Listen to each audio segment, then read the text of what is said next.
Começa agora 98 Talks, conectando a 98 e a Rede Mais Record TV, da capital para as regiões Sul, Norte e Zona da Mata Mineira.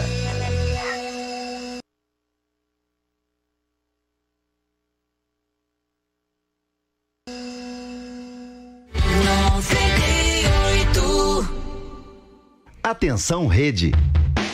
Começa agora 98 Talks, uma conexão direta da 98 Live com a Rede Mais Record TV.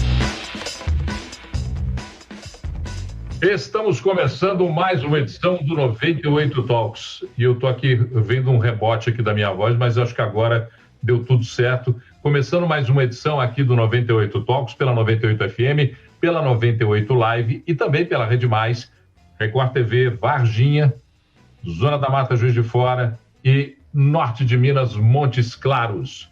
Na mesa operadora está ele, Alexandre Silva, na produção do Talks, Lucas Rage, Marcelo Oliveira e Vinícius Silveira. E no controle mestre nós temos o Rafael Ribeiro, que comandará a nave durante essa nossa viagem pela informação, além de toda a equipe de operação de Varginha que está com a gente.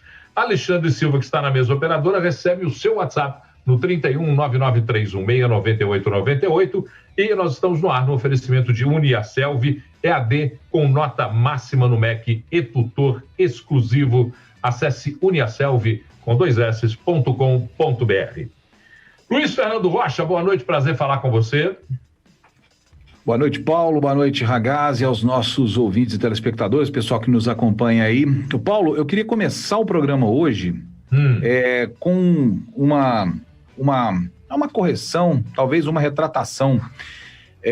Eu recebi um telefonema e conversei hoje com uma senhora que é daqui de Varginha, e ela me alertou para um negócio que eu entendi que ela tem razão, tá? Anteontem ou ontem, acho que foi anteontem, na verdade.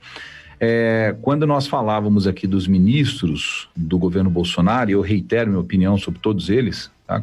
Todos os que eu citei aqui, mas eu fiz um negócio que eu não faria numa outra situação e que eu gostaria de não ter feito. A gente acabou falando sobre aquela história da ministra Damares, de que ela teve uma visão espiritual, e a gente acabou falando disso e meio que zombando disso. E isso é ruim, porque é a crença dela, é um direito dela. Se ela diz que viu, se ela acha que viu, ela viu. E isso tem que ser respeitado, nós temos que respeitar, temos que entender e temos que ser acolhedores, principalmente quando o assunto é uma crença pessoal. A gente não tem direito de zombar, não tem direito de achar que é certo ou errado. Fé é fé, e isso precisa ser respeitado. Então, eu peço publicamente desculpas a quem se ofendeu e digo que eu realmente não gostaria de ter feito o comentário daquela forma. Eu acho que, vou dizer eu acho, porque eu não ouvi de novo, mas a minha intenção não foi zombar, não. Mas pode ter soado como uma zombaria, e aí realmente tá errado. Então, me desculpem, todos vocês dois estão aqui, quem está nos ouvindo e quem está nos assistindo também, a gente não faz isso. Perfeito, essa talvez seja a mais reflexiva atitude do nosso ofício. Nós temos que ter opinião, falar, não nos intimidarmos para falar, mas voltarmos atrás quando percebemos que cometemos algum equívoco ou que colocamos em descrédito a nossa opinião por conta de um preconceito, de uma visão que seja uma visão só parcial da fé, da crença dos outros, da ideologia dos outros, e eu concordo absolutamente com você. Essa senhora, a dona Ana, ela disse que vai me mandar aqui uma relação das coisas que têm sido feitas no Ministério da Mulher. Família.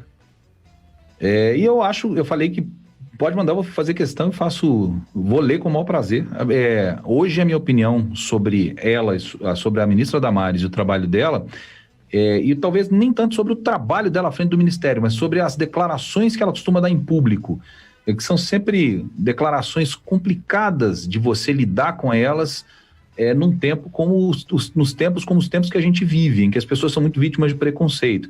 Então, declarações que criticam homossexuais, que criticam pessoas também com outras crenças, né, com outras maneiras de ver o mundo, e eu acho isso ruim para uma pessoa que lida com direitos humanos, é não demonstrar eventualmente tanta tolerância, mas é óbvio que eu vou ler com o maior prazer, e se precisar me retratar também dar opinião sobre o trabalho dela, assim eu farei com o maior prazer, porque aqui a gente tá para dar cara a tapa mesmo, né? A gente tá para falar o que a gente pensa e a gente corre o risco de ser mal interpretado e corre o risco de falar bobagem. É raro, assim, simplesmente bobagem, quando a gente fala uma coisa que não é a nossa opinião, porque a gente estuda antes, né? Ninguém vem para cá sem ler o que está falando, não.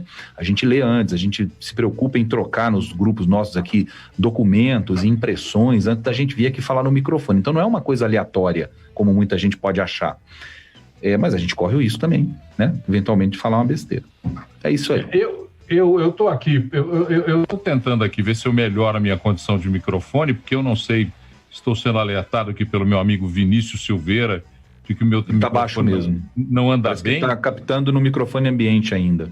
Vamos ver como é que tá aí. Vinicião, depois você me fala se tá adequado ou não o meu microfone aí. Eu tentei aqui ver se eu consigo fazer alguma coisa. Acho que já melhorou bem, viu? Tô te ouvindo já melhorou bem. Então tá bom. Melhorou um pouco, segundo o Alê. Obrigado, Alê, pelo um pouco. Um pouco é melhor do que nada sempre. Lucas Ragazzi, boa noite. Prazer falar com você. Boa noite, Paulo, Luiz, nossos ouvintes, nossos telespectadores aí da Rede Mais. Muito bem, Luiz. Acho que o papel corretíssimo que você fez aqui agora, né? Todos nós cometemos, tanto a gente que está falando aqui, quanto quem está nos ouvindo também. Às vezes se expressa de uma maneira que não era a desejada. Faz parte. Vamos que vamos. Eu hoje pensei em começar esse nosso encontro falando de algumas agressões que eu sofri nas redes sociais.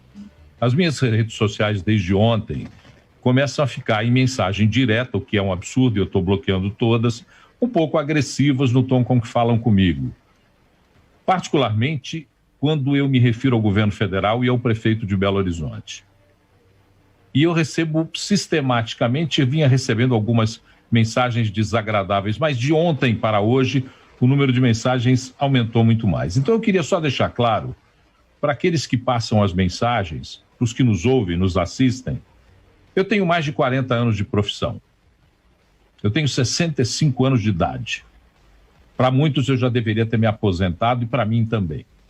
Mas não o farei por resistência. E nesses 44 anos de profissão, eu jamais cometi um engano em que eu, tendo agredido ou tendo sido desleal ou desonesto, eu não tenha vindo a público para me retratar. Todos os números que eu aqui passo, todas as informações que eu aqui trago, são checadas, são conferidas nas fontes oficiais. Luiz Fernando me conhece há mais tempo, já trabalhamos juntos em outras emissoras. Ragazzi tem a oportunidade e o grande prazer de trabalhar com ele agora. Eu sou obcecado por fontes e informação. E quando eu trago aqui uma informação, e para quem não me conhece na dimensão do que eu faço, eu converso com pessoas ligadas ao presidente Bolsonaro, eu converso com pessoas ligadas à esquerda, ao centrão, ao centro ideológico.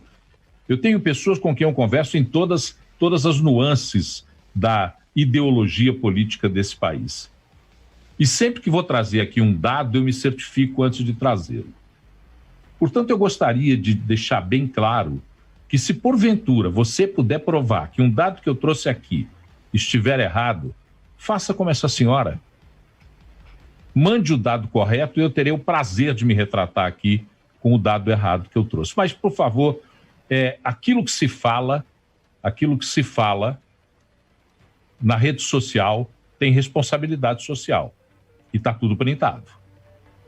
Está tudo printado para minha segurança, para minha tranquilidade. Vamos aos temas de hoje? Estão prontos para os temas de hoje, queridos?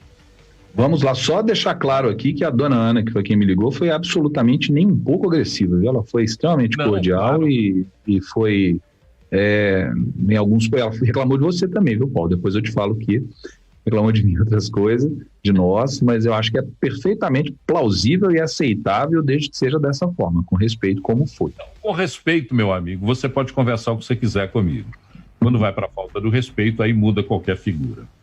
É isso. Bom, Belo Horizonte está à beira do colapso, 96,6% dos leitos de UTI ocupados quando você soma UTIs da rede pública e privada. O mais o mais interessante, o mais cruel, eu não diria interessante no sentido do interesse pela informação, é que a rede particular já passou dos 100% de ocupação. Ou seja, na rede privada em Belo Horizonte, nós temos pessoas na fila de espera. Hoje à tarde eram pelo menos 10 pessoas, 10 pacientes que aguardavam leitos de UTI na rede privada em Belo Horizonte. A ocupação de leitos de enfermaria subiu, a transmissão da doença teve uma queda pequena de 1,27 para 1,26, e essa é a realidade que temos hoje em Belo Horizonte. Eu saí na cidade, não percebi, e Lucas também deve ter saído, eu fui ao supermercado hoje e não percebi a cidade esvaziada. Não percebi. Eu percebi a cidade ainda com um movimento bem razoável de pessoas, e eu lamento que assim o seja. Eu saí, Paulo, para ir até a rádio, né? A imprensa é uma atividade essencial. Estacionei o carro, desci com minha máscara, aquela PFF2, né? Aquela máscara que é recomendada, utilizada nos hospitais e tudo, que parece um bico de pato. Ainda teve um cara me ridicularizando por conta da máscara, né? Que ela parece um pato. Tem gente que realmente, depois de 1 ano de pandemia, vendo os números que a gente está vendo, a situação dos hospitais, e ainda acha graça a questão de máscara, pessoas usando máscara e a pessoa se recusar a usar máscara, sinceramente, eu desisto dessa pessoa. Eu desisto, infelizmente. A situação nos hospitais de Belo Horizonte agora passa a ser, de fato, desesperadora, né? A gente já tem sinais, informações de hospitais privados que estão reformulando alas inteiras, de alas que eram para outras questões muito úteis, agora já estão tentando ali reforçar para se tornarem leitos de UTI Covid. Uma situação surreal, né? Parece lamentável que a gente tenha que ver isso hoje por conta dessa série de abusos, né? Nada é por acaso, nada é por acaso. Desde o início do ano passado que a gente está vendo muito bem as declarações, a falta de ação, a troca constante de pessoas no poder dessa área, né? A gente está indo para o 4º ministro da Saúde em 1 ano. Tem uma coisa que a gente fala pouco, assim, mas se você precisa trocar 4 vezes em 1 ano o mesmo cargo na sua empresa, talvez o problema não seja o cargo, sabe? Talvez não sejam essas pessoas, talvez o problema seja você. E essa é a verdade, na minha opinião, é claro. Talvez o problema não seja o cargo, talvez o problema não sejam as pessoas que lá estavam, talvez seja você. Hoje eu fiquei assustado de verdade quando eu vi esses números, quando eu vi que a ocupação de leitos de UTI na rede privada em Belo Horizonte passa de 100%, vai para 102%. O nosso repórter do portal da 98, o Fernando Mota, ele até assustou, ele comentou, poxa, como é que fala, o que é isso que está acontecendo? Eu também fiquei na dúvida na hora que eu vi, como assim 102%? 2% excedentes significam as pessoas na fila para um leito. É essa a nossa situação, é acima de 100%. Se isso não é fundo do poço ainda, eu prefiro nunca ver na minha vida o que é o fundo do poço, Luiz. Olha, a gente tem falado isso aqui todo dia, é uma ladainha meio enjoada. Foi um dos motivos pelos quais eu parei de assistir jornal de televisão, porque eu achava as notícias eram dadas de forma pouco crítica. A gente faz o contrário aqui, né? A gente dá opinião, como eu falei no começo, enfim, faz parte do nosso trabalho, a gente se propôs a isso, então acaba ficando chato quando a gente fala todo dia a mesma coisa, né? Mas isso tudo é o que você falou, é reflexo, a gente já sabe o que a gente está colhendo, a gente precisa pensar daqui para frente o que fazer e o que está sendo feito para tentar resolver. Eu ontem trouxe algumas informações aqui, algumas coisas já mudaram, para vocês terem uma ideia. E como os gestores públicos estão com dificuldades de entender o momento que a gente está passando e de saber o que fazer. Como eles estão com dificuldade. Eu tinha dito aqui ontem, por exemplo, que Montes Claros havia antecipado 6 feriados, entre eles o Sexta-feira da Paixão. Seria amanhã, hoje, né, na verdade, Sexta-feira da Paixão, em vez do dia 2 de abril, antecipou Corpus Christi, aniversário da cidade, finados, Dia da Consciência Negra, aniversário e o finados. Bom, enfim, antecipou 6 feriados. A Arquidiocese de Montes Claros reclamou, emitiu uma nota de repúdio pela antecipação do feriado da Sexta-feira da Paixão, porque tem a ver com o mesmo assunto que nós começamos o programa hoje, com crença religiosa. É um dia muito específico e muito especial para os católicos e para os cristãos, na verdade, e a prefeitura voltou atrás, cancelou a antecipação do feriado. Então, Montes Claros vai estar oficialmente em feriado até o dia 22 de março, que é terça-feira, gente, da semana que vem, né? Terça-feira. Terça da semana que vem. Terça da semana que vem, não até quarta. Eu acho válido, né? Você tem que ouvir as pessoas. O prefeito de Montes Claros está fazendo o que o de Belo Horizonte não faz às vezes, ouvindo as pessoas, que é o que a gente sempre critica aqui. Um outro exemplo, as escolas particulares em Varginha, que diante da decisão da prefeitura de não aderir à onda roxa, haviam emitido nota ontem dizendo que continuariam com as aulas no sistema híbrido, normalmente, essa semana e semana que vem. Acabou de suspender. Pelo menos uma delas já emitiu comunicado oficial e as outras devem seguir no mesmo caminho, vão suspender as aulas nesse sistema híbrido até 31 de março. Então, escolas fechadas de novo.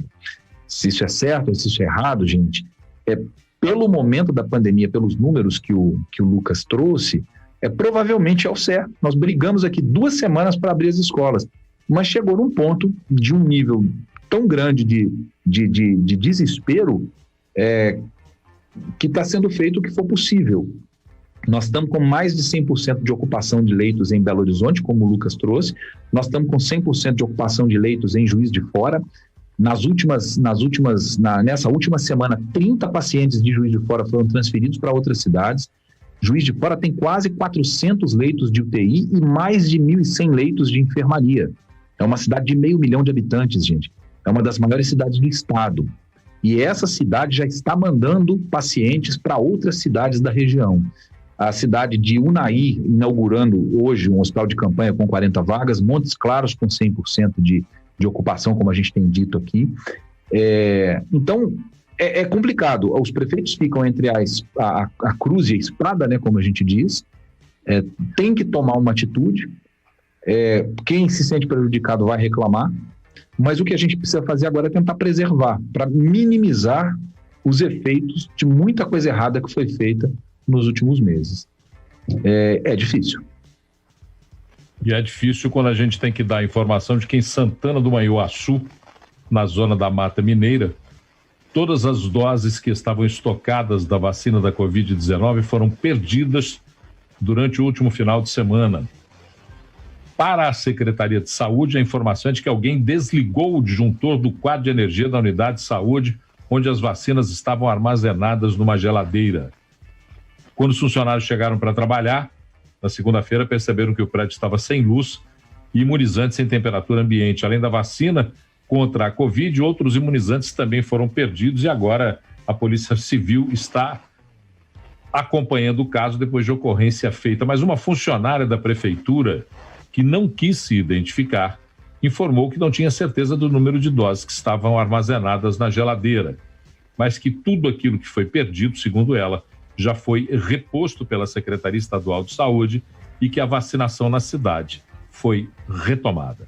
Mais um caso de perda de vacinas por falta de energia, sabe-se lá, criminosa ou acidental. Não, mas nós criticamos... Desculpa, Lucas, pode falar, depois eu lembro os casos que a gente já falou aqui. Não, é só um breve comentário. É interessante a pessoa da secretaria, da prefeitura que comentou na matéria, não sabe dizer quantas doses tinha, né? Que coisa organizada. Poxa vida. Nós tivemos aqui, um mês e pouco atrás, o caso de Igarapé, que foi no dia 15 de fevereiro, perdeu 230 vacinas. A polícia está investigando, o Ministério Público está investigando. Tivemos um caso que a gente trouxe, que eu estou tentando encontrar, mas não consigo, gente, infelizmente, porque já passaram alguns dias e eu não me lembro o nome da cidade, que também perdeu doses pelo mesmo problema com freezer. Nós tivemos no Brasil um caso no Espírito Santo de uma criança de 9 anos que desligou um relógio e perdeu as vacinas. E o Estado tem que repor, e isso, obviamente, é mais gente que vai atrasar a vacinação. Então, o que os prefeitos pensam, sabe? A vacina fica lá, em qualquer lugar, sem guarda, sem alguém tomando conta, sem uma guarda municipal, sem um vigia. Será que eles não entendem que esse hoje talvez seja o bem mais poderoso que as cidades têm para voltar a funcionar, para voltar a abrir o comércio, para as pessoas voltarem a circular, para as repartições públicas voltarem a trabalhar? Será que os prefeitos entendem isso? Será que é uma coisa tão complicada assim de entender que é necessário guardar isso como se fosse dinheiro? Sabe? Porque é dinheiro, né? Porque são vidas, porque é o futuro da economia do município. É impressionante acontecer isso ainda em um município administrado por alguém eleito pelo povo, seja ele qual for. Eu não estou falando especificamente desse aí, ou de Igarapé, que a gente já criticou adoidado aqui, ou de qualquer outro município, não. É um absurdo que os prefeitos não tenham entendido ainda, alguns deles, que isso é mais valioso do que qualquer dinheiro. Mas pergunta se eles perdem diária de viagem, extrato, né, de viagem, por aí. Esse é um problema. Não, o que eu acho interessante, eu no sábado retrasado estava indo para Itatiaia-Sul, onde eu tenho um local de descanso. E no meio do caminho, na 381, passou um comboio da Polícia Militar, eram 12 ou 13 viaturas, transportando vacina. Você via as caixas atrás das viaturas da Polícia Militar. E o zelo, a preocupação, um comboio com batedores à frente, com veículos de segurança atrás, transportando essas vacinas para o município do interior. Então você vê uma preocupação grande da estrutura de distribuição da Polícia Militar de Minas Gerais, que faz esse suporte, esse apoio, e depois chega numa prefeitura e é desligado um disjuntor de uma vacina que, inclusive na opinião de empresários, liderados por empresários de São Paulo, que estiveram junto com o ministro Paulo Guedes, a vacinação em massa será o único caminho para a recuperação da economia no mundo. Então a vacina tem mais do que salvar a sua vida, ou além de salvar a sua vida, que é muito, ela poderá dar continuidade à vida de todos nós no processo e no modelo econômico se desenvolver. Então é de uma irresponsabilidade a gente ter que noticiar que um disjuntor foi desligado em Igarapé, que um disjuntor foi desligado em Santana do Manhuaçu, que vacinas foram usadas e foram descartadas no lixo porque tinham só meia dose para imunização, quando o preconizado é você transferir essa meia dose com a seringa e puxar de outro frasco. Então tudo isso traz para a gente uma noção do descaso, do descompromisso da gestão pública nesse país. Não estou acusando aqui o prefeito em primeira pessoa, mas dizendo que é preciso estar atento àquilo que está sob suas ordens no município. Por quê? O prefeito é culpado porque o município está sob responsabilidade dele. Não adianta prefeito virar e dizer assim, a gente não tem como controlar tudo que aconteceu. Mas você tem que controlar o que é prioritário, você tem que eleger as prioridades e a população tem que saber quais são as suas prioridades. Isso é muito... Quando o prefeito é uma pessoa que entende o que ele recebeu como voto, ele entende essa necessidade de se comunicar com a população. Minas tem cidade, gente, com 750 habitantes. E tem cidade com 2,5 milhões de habitantes, que é o caso da capital. É óbvio que é diferente você administrar uma cidade com 750 habitantes, uma com 130 mil, como é o caso de Varginha, com 500 mil, como é Juiz de Fora, com 2,5 milhões, como é BH. São atribuições diferentes, mas que a gente precisa acreditar que elas são dadas a pessoas que estão preparadas para essas atribuições. Se não é isso que acontece, o erro está no eleitor primeiro e depois em quem se propôs a se eleger sem ter capacidade técnica, operacional, intelectual para isso. É muito simples, é uma equação muito simples. Fosse isso na iniciativa privada com regras de governança, esse responsável por gestão teria perdido seu emprego. E essa então, exemplo, a Vale.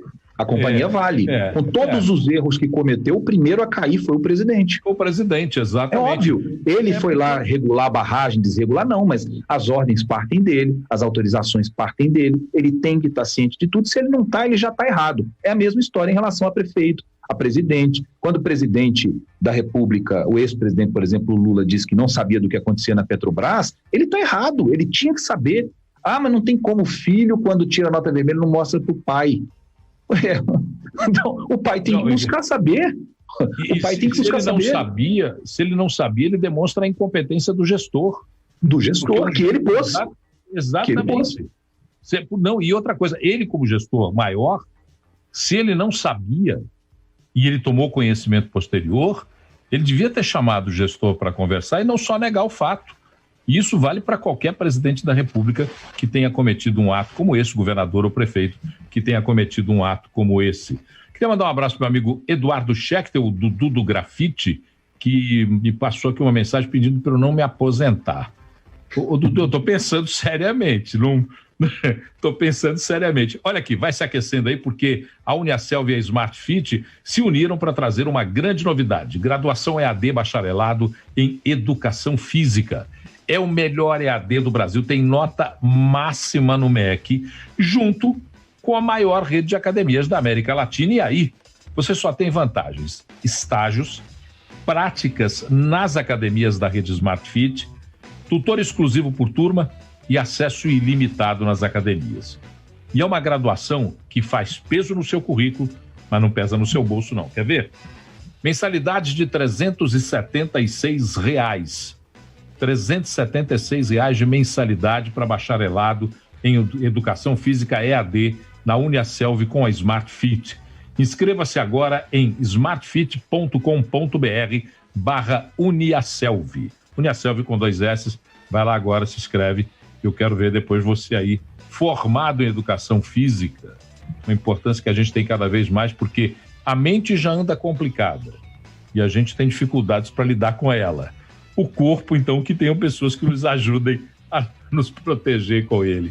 Bom, a minha irmã Luciana é formada em Educação Física, é mestre de capoeira, e ela fala do preconceito que o professor de Educação Física sofre, às vezes, quando a pessoa acha que o professor de Educação Física está lá para ensinar o cara a pular de polichinelo e a jogar bola um para o outro. E ela diz que vai muito além disso. Então, uma boa formação é essencial e a gente tem que ir afastando esses preconceitos de coisa que a gente acha que não existe e que, na verdade, tem uma importância fundamental, né? Equilíbrio. Olha, eu estava sem preconceito, mas esperando na espreita como se comportaria o ministro Marcelo Queiroga, indicado para assumir o Ministério da Saúde. Hoje, no Rio de Janeiro, ele diz que vai conseguir homogeneizar a conduta assistencial do tratamento da Covid-19 no país. Estava ao lado de Pazuello, foram entregues vacinas Oxford da AstraZeneca, fabricadas por Bill Manguinhos Fiocruz, no Rio de Janeiro. Queiroga definiu que é necessário urgentemente protocolos uniformizados nas UTIs do Brasil. E é uma coisa que o Luiz Fernando já falou aqui algumas vezes. É preciso que quando você chegue numa UTI, você tenha pelo menos um protocolo de início, de princípio. Porque o que acontece é que os protocolos às vezes são variados, isso confunde muito a cabeça do paciente quase nunca, mas dos familiares que estão acompanhando. Mas o sucessor de Pazuello disse uma coisa interessante. Ele disse que só reduziremos as mortes no Brasil com 2 pontos: distanciamento social, diminuindo a circulação do vírus e das pessoas que possam transmiti-lo, e uso da máscara, além do aumento da capacidade dos serviços hospitalares no país. 3 observações de um médico, presidente da Sociedade Brasileira de Cardiologia, que hoje ministro da Saúde, preconiza, então, algumas das coisas que vem se falando há muito tempo. O distanciamento social, a não aglomeração, para que você diminua o contágio, e também a possibilidade de um aumento da capacidade de assistência dos hospitais. Você não acha isso uma evolução? Você não acha isso uma evolução, Lucas? Uma evolução considerável? Acho evolução. É, bom. É uma evolução, né, com o que a gente estava vendo, mas assim, parece uma notícia de 1 ano atrás, né? Distanciamento social é o salva vidas. Pô, não diga, 1 ano depois, a gente está com o ministro da Saúde falando isso. Pelo amor de Deus. É o que a gente tem dito. As coisas demoraram demais, as fichas demoraram demais para cair. Eu acho, ontem eu li em vários lugares e consegui formar uma opinião sobre essa mudança do comando do Ministério da Saúde, Acho que quem está dizendo que foi mais para apagar incêndio do que para resolver o problema, eu concordo. Mas se isso, no final das contas, ajudar a resolver o problema, maravilhoso, excepcional.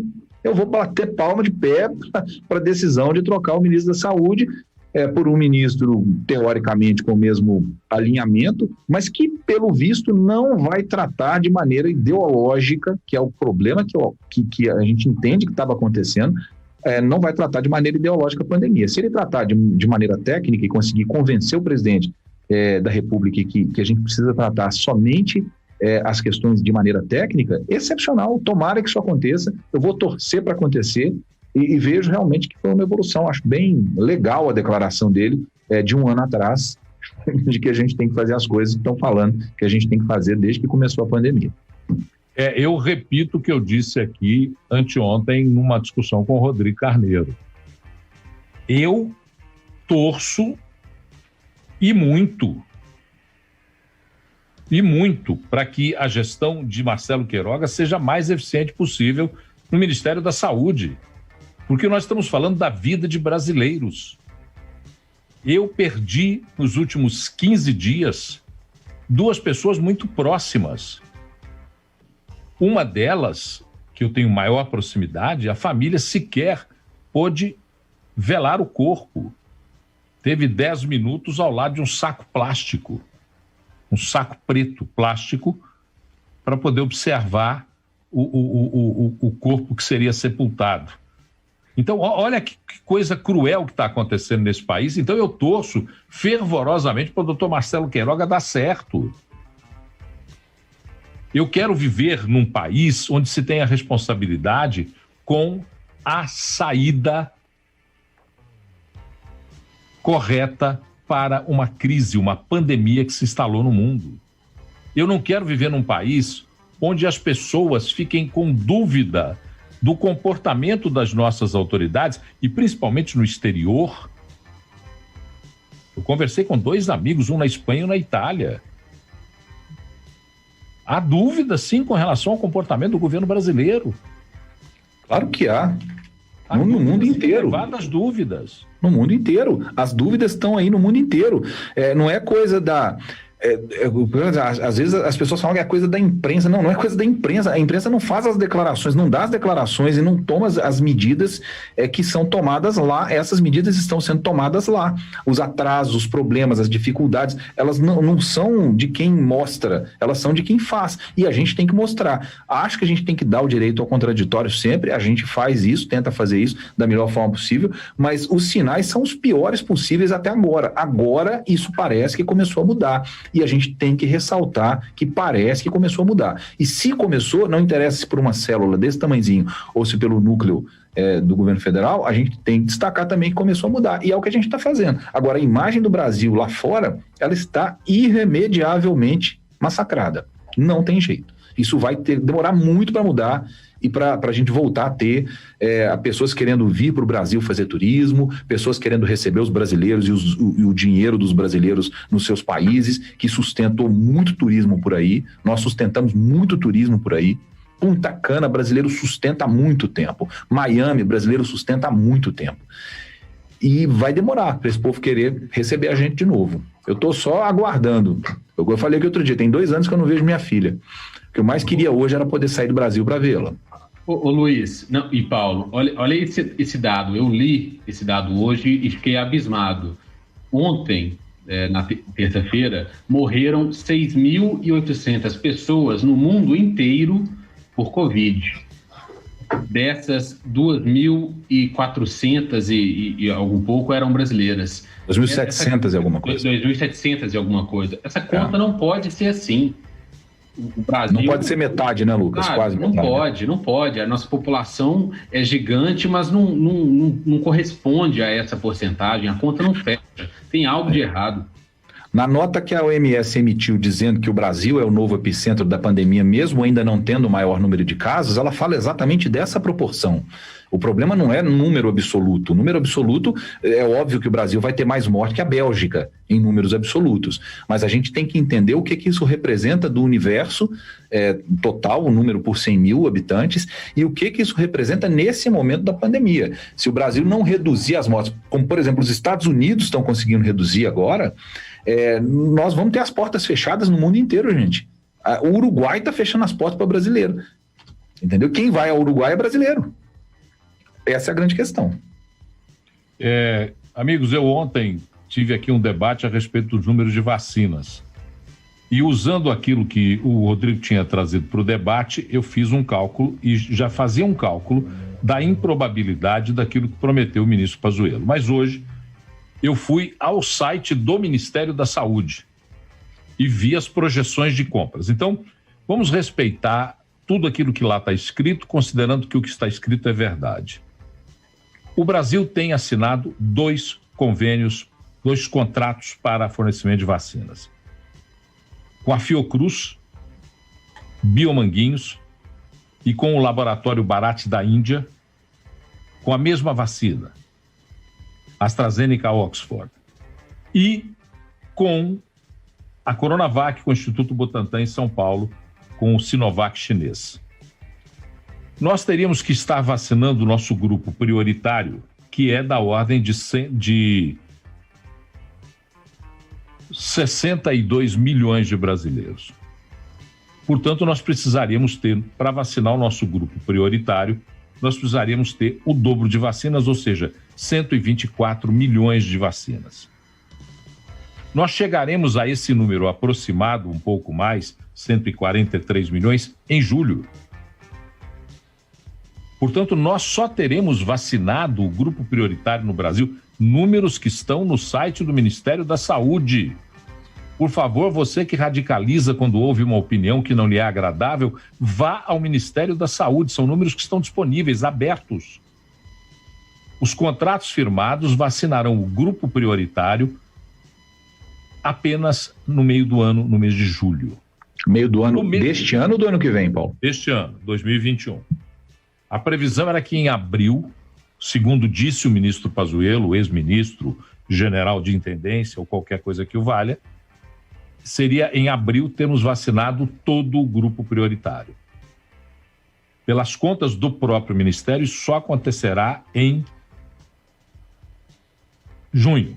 Julho, LHO, julho, meio do ano.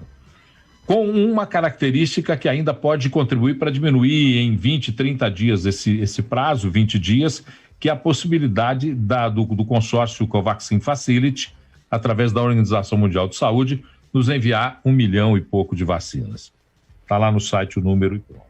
O Brasil tem intenção de compras, portanto ainda não formulou o contrato, tem intenção de compras com a Pfizer, algo em torno de 70 milhões, com a Moderna, algo em torno de 12 milhões, com a Janssen e Janssen, algo em torno de 20 milhões. Então nós teríamos aí para chegar em tempo de produção, e se somarmos a Sputnik, que também tem a condicionante do tempo de produção, nós teríamos aí até outubro aproximadamente 350 milhões de doses no Brasil, longe dos 500 e poucos milhões preconizados pelo ministro Pazuello. São números do Ministério da Saúde, amigos. Então vamos confiar nesses números, porque é neles que eu acredito. O que pode acontecer? O que eu entendi do que o Rodrigo trouxe ontem é que existe alguma possibilidade, seja ela com intenção de compra ou seja ela com compra assinada, de que até o fim do ano a gente tenha um volume de vacinas suficientes para cobrir a população adulta brasileira, acima de 18 anos. Isso tem que ser a prioridade, né? A questão é que nós estamos discutindo o sexo dos anjos, porque isso pode mudar, como mudou de janeiro para cá, pode mudar daqui para junho. Então, o que me preocupa nessa discussão é justamente a questão de que não existe nada que seja permanente ou definitivo em nada que é falado a partir das fontes oficiais. É isso que me preocupa. É o próprio ex-ministro Pazuello ter trocado 5 vezes a previsão de recebimento de abril, durante o mês de março. Entre fevereiro e março, 5 vezes. Ele fala, é tanto, não, vai ser tanto, na verdade, não, vai ser tanto. 5 vezes isso foi retratado. Mas isso não é culpa dele. Eu concordo que isso não é culpa dele. O problema é com o fornecimento, é de quem está fornecendo, que vai mudando essa previsão. Agora, nós estamos discutindo isso tarde demais. Eu acho que é o grande questão. Essa é que é a questão, porque, por exemplo, nós estamos falando em vacina da Moderna e da Janssen. A da Moderna, por exemplo, ainda não entrou na fase 3 de testes ainda. Portanto, a intenção é a expectativa. Tem uma vacina da Covax com 2X americana, que também está na mesma condicionante. Então, é preciso que a gente entenda que tem que se ter um esforço brutal para traduzir esses números em realidade. Porque cara, a rigor... Não, essa divulgação, a intenção de compra de 17 bilhões de vacinas, isso vale aqui para a Prefeitura de Belo Horizonte e Betim também e outras. Milhões, tem que anunciar, tô brincando, eu tô exagerando. A gente tem que noticiar, tem que ser anunciado a compra, a assinatura do contrato, intenção de compra, pelo amor de Deus. Assim, o que é um agravante, Lucas, que a gente tem que levar em consideração, veja bem, se nós estivéssemos em outubro, novembro, quando boa parte do mundo começou a assinar os contratos de compra das vacinas para suas populações. Se lá nós tivéssemos feito as nossas intenções de compra e firmados os contratos, com a média de produção de 120 dias, nós estaríamos hoje recebendo as vacinas que seriam necessárias para, em abril, sim, vacinar o grupo prioritário. A Fiocruz hoje anunciou, e eu acho interessante o anúncio da Fiocruz, também comemoro esse anúncio, o aumento da sua capacidade de produção a partir de maio, ou de final de abril, saltando de 2 milhões para 30 milhões de produção de doses mês. Isso é uma boa notícia. Ótimo. É uma boa notícia, porque em 4 meses eles produzirão 120 milhões de doses, somadas aos 35 milhões que produz também a Sinovac e Butantan, nós teremos aí 150, 300, quase 400 milhões de doses disponíveis fabricadas no Brasil. Então agora, isso não é suficiente, essa que é a questão. O que eu entendo muito a preocupação que a gente tem em trazer esses números, mas é número demais, cara. E é número demais sem confirmação para nada, nem para o bem, nem para o mal, nem para sim, nem para não. E eu entendo o que o Lucas falou também, mas eu acho às vezes importante sim que as prefeituras, os governos sinalizem o que estão tentando fazer, porque essa foi uma crítica muito forte que todos nós fizemos, a falta dessa sinalização, nós estamos fazendo agora, o Paulo está falando isso agora, então é importante sinalizar, mas é importante deixar claro a diferença entre o que é uma intenção de compra, o que é a vontade de ter e o que é a possibilidade de ter, são coisas distintas. Essa clareza é que eu acho que falta demais, que falta demais em todas as instâncias do poder público do Brasil. Todo mundo está desesperado, todo mundo querendo mostrar serviço, aí toda hora aparece 30 milhões vindo dos Estados Unidos, não sei mais quantos milhões. O Brasil tem 220 milhões de habitantes. A impressão que a gente tem é que tem 1,5 bilhão, que é a China, o Brasil, por tanta vacina que vai chegar, que está chegando, que vai ser produzida hoje, amanhã e depois. Nós precisamos da garantia de 400 milhões de doses no país. Sim, olha quem chegou. Rodrigo Carneiro chegou no fim, vai ser gazeteado. Não, mas eu estou assistindo, viu? Eu estava ouvindo vocês aqui. Não, sem mentira, por favor. Vamos no campo da verdade. O campo da verdade é o nosso terreno mais fértil. Não, eu entrei por conta da discussão, eu adorei, porque ontem a gente parou nela, poxa. E hoje eu fui... sabia que você vinha. E hoje eu fui ao Ministério da Saúde, eu fui ao site do Ministério da Saúde e tem os números oficiais. Nós teremos 147 milhões de vacinas, 137 milhões de vacinas até julho. Está lá, são números oficiais, dentro do site do Ministério. Eu queria só ilustrar, Luiz, olha, essa notícia que eu li, que eu fiquei pensando nisso. Gente, não é possível. Prefeito de Erval Oeste, em Santa Catarina, assina a intenção de compra de 15 mil doses com a empresa chinesa. Pô, pelo amor de Deus, carta de intenção de compra de 15 mil doses de uma prefeitura lá. E para comprar 15 mil doses, então a população deve ser de 5 mil pessoas da prefeitura. 7.500 pessoas, Como é que chama a cidade? Erval de quê? Erval do Oeste. Erval do Oeste. Pesquisa aí quanto tem lá. Gente, nós estamos aqui na reta final, estamos a 9 minutos da reta final. Eu não participei, eu não falei nada no programa, vocês me deixaram falar hoje, impressionante. Ainda bem. Tem hora que a gente fica até feliz quando isso acontece. Mas aquele mentira. Ele estava aqui o tempo inteiro, ele esqueceu de ligar o Paulo, ele ficou tranquilo, porque vocês ficam com cerimônia com ele, eu já não tenho cerimônia nenhuma, a gente briga, dá porrada, troca. Não, eu trouxe hoje os números e até estou dando o caminho. Vá lá no site do Ministério da Saúde. Mas, Paulo, eu vi você falando sobre os números, e aí tem a última informação, que são 170 e alguns milhões de doses que ainda não foram, as vacinas não foram homologadas, então por isso que não foi feita a compra, mas é necessário que seja feita a reserva. Aquilo que foi criticado no passado pelo presidente não ter feito, ele acabou de fazer, fazendo a reserva. Ele não, o Ministério da Saúde. Pelo amor de Deus. Mas é ele, né, Paulo? É o que a gente está falando. Aí eu tenho que falar para você que é o governo. A gente tem que personalizar o certo. Porque até 2 meses... Não é problema dele, é do Ministério da Saúde. Não, até 2 meses ele era o presidente que não queria vacinar. Como eu não concordo com a pesquisa que hoje saiu aí, dizendo que 53% acha ele o presidente o responsável. Não personifico, não. Mas... Eu acho que a responsabilidade é do governo, como um todo. Sim, mas quando a gente fala isso, a gente está falando a mesma coisa que a gente disse a respeito. 53% dos brasileiros, porque quando eu digo eu não aprovo a gestão do Rodrigo Carneiro, eu estou dizendo que o resto daquilo que acontece fora do Rodrigo Carneiro está aprovado. E a desaprovação é da política de saúde do governo brasileiro. Mas tudo bem, a gente vai brigar por isso agora, né? Também acho que é improdutivo. Erval do Oeste tem 22.700 habitantes. Então precisaria de 44 mil vacinas só.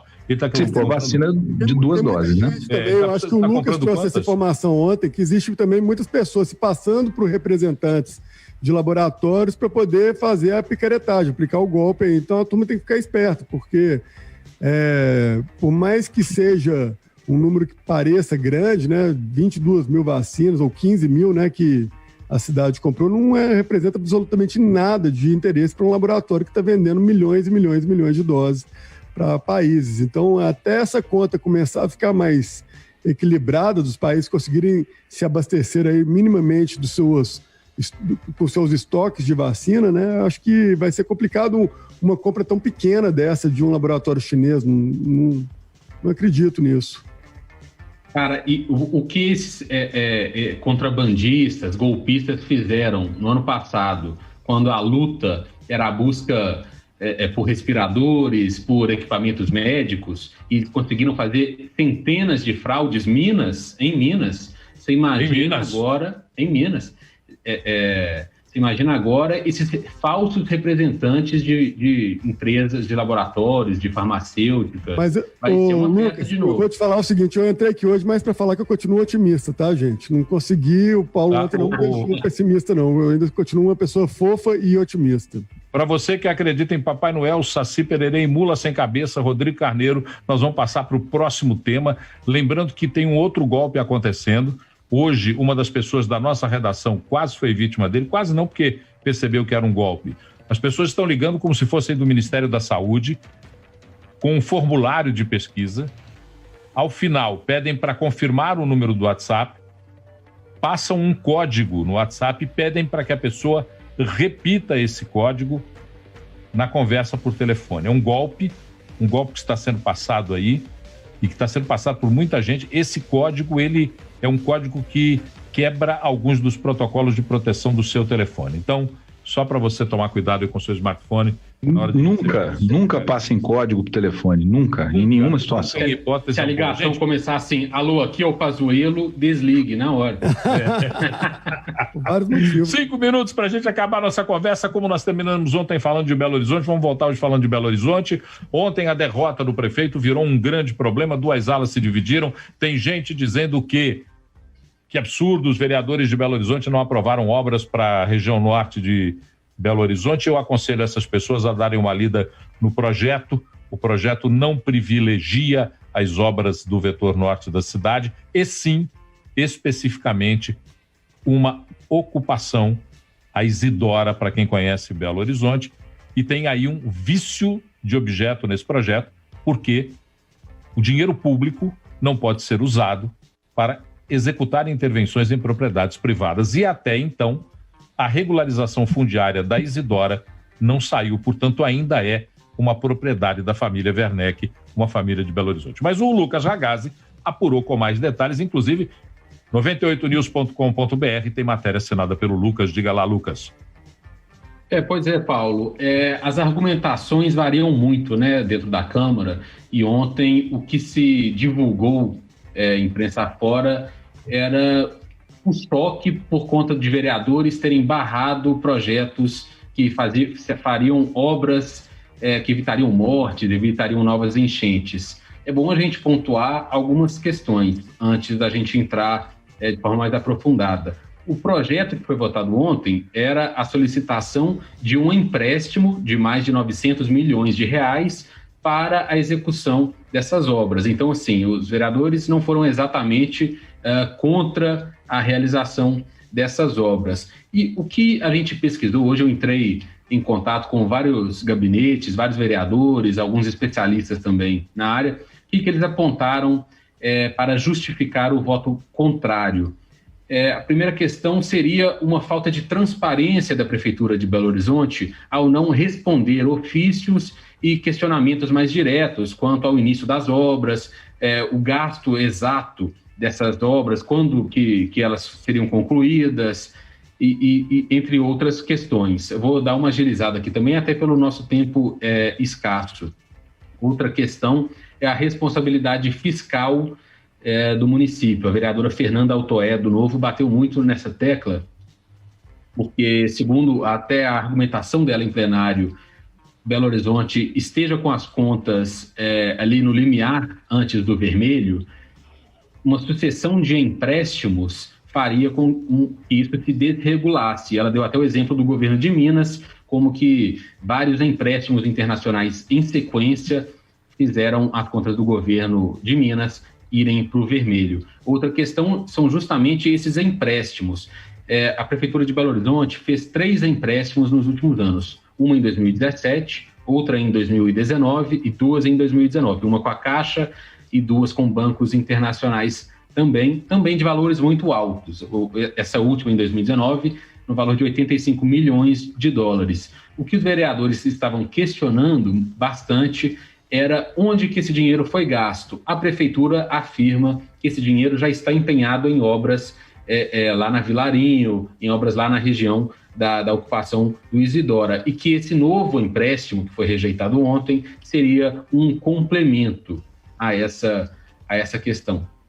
Há um outro ponto também em torno, a gente já falou dessa comunicação da Prefeitura com a Câmara, que não respondeu os vereadores, essa questão da transparência, né, da responsabilidade fiscal, e também com essa questão, outro ponto levantado é que o Paulo já disse aqui, a questão da legalização do terreno. Há uma disputa judicial gigantesca, ela parecia que havia terminado em 2018 com um acordo no TJ, mas como esse acordo não passou pela Assembleia, esse acordo ele passou a não ser vigente ainda.